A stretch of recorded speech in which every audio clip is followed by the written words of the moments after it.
Manchester United then take on Watford at Old Trafford.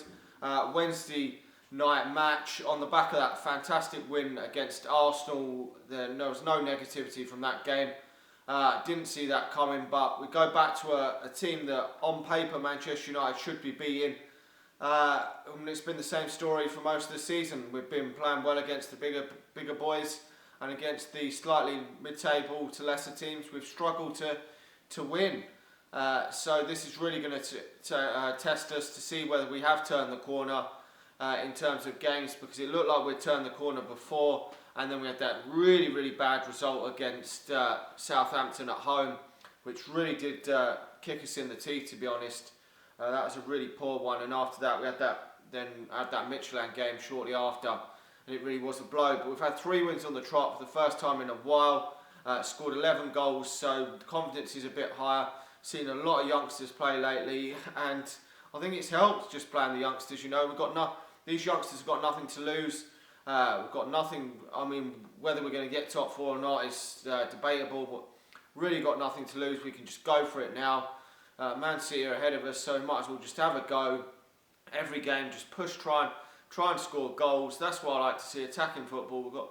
We don't need to go into any games thinking here are points a good result, there are points a good result, because really we've got to be winning every match now if we want to finish in the top 4. So we might as well just literally go out in every single match and try and get the victory, whether it's a difficult or a slightly easier game. Now, hopefully some players will come back from injury for this match. We've obviously seen David Hare come back into the team, and Rojo in that last game to start the games. I'm hoping that Rojo can be fit to play and play at left back in this game, because I think Cameron Borthwick Jackson's still out injured, and Rojo coming back, a more experienced player, could really help us in the running. Varela will play at right back, did a decent job against Arsenal, nothing wrong there. And hopefully Smalling will play alongside Daley Blind, which will allow Carrick to have a rest in the team. 34 years of age, he's got to really come out of the team and have a rest this week. We've got 3 games this week, and we've got West Brom the Sunday, so we've had a difficult had quite a lot of games to come thick and fast. Herrera obviously with Morgan Schneiderlin in the midfield. Herrera having a really good game against Arsenal for me. Really pleased that he's coming back into some better form for me. Always been a favourite of Herrera, and I thought a few weeks ago it was going a bit stale for him. I wasn't too sure whether his future was going to like Manchester United, but he's come back to some better form, and really pleased because I really am a favourite of him. Now, hopefully we're going to see Anthony Martial come back into the team. Personally, I want to see him be playing on the wing, because Rashford scored in both games, and I think we should just give him another shot out there. He's young, give him a go while Rooney and all these players have been injured. Just give him a shot. With Martial being good on the wing, I'll play him on one side and Memphis Depay on the other hand side.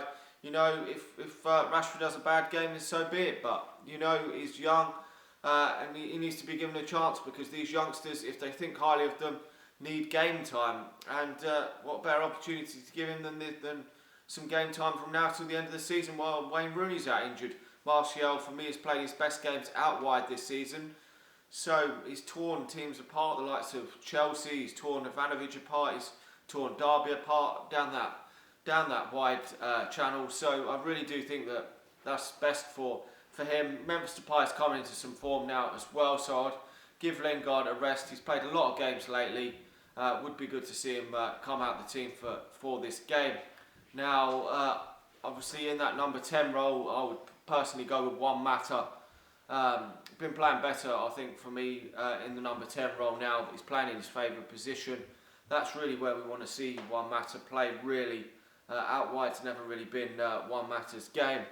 Now, obviously, Watford have had that 0-0 draw against Bournemouth at the weekend. They're not scoring a huge amount of goals, but obviously their main threats come from the 2 centre forwards of Troy Deeney and Ighalo. So hopefully, if Manchester United can keep them 2 quiet, then they should really be good enough to win the game. Now, obviously, Ighalo gets the majority of their goals, so he's going to be the real handful for Manchester United. But they're the 2 main blokes that have got nearly 100, probably about 80% of their goals this season. So really, if we keep them 2 quiet, we should win the game. I would expect us to win this game. I'm going to go for a 2-1 scoreline. I think if Martial can come back into the team on that out wide, I think he can really cause Watford a lot of problems in the game. And we should win the game. I'm going to go for a 2-1 victory to Manchester United. I don't think it's going to be easy because these lesser teams in the Premier League aren't that easy to beat, and Manchester United have obviously struggled to beat them. Anyway, let me know your thoughts in the comment section below. How do you see the game going? Where do you see the threats coming from Watford? Who do you see causing Watford problems as well? How do you think we can beat them? Like the video, subscribe to the channel if you're new, and I'll talk to you all again soon. See ya.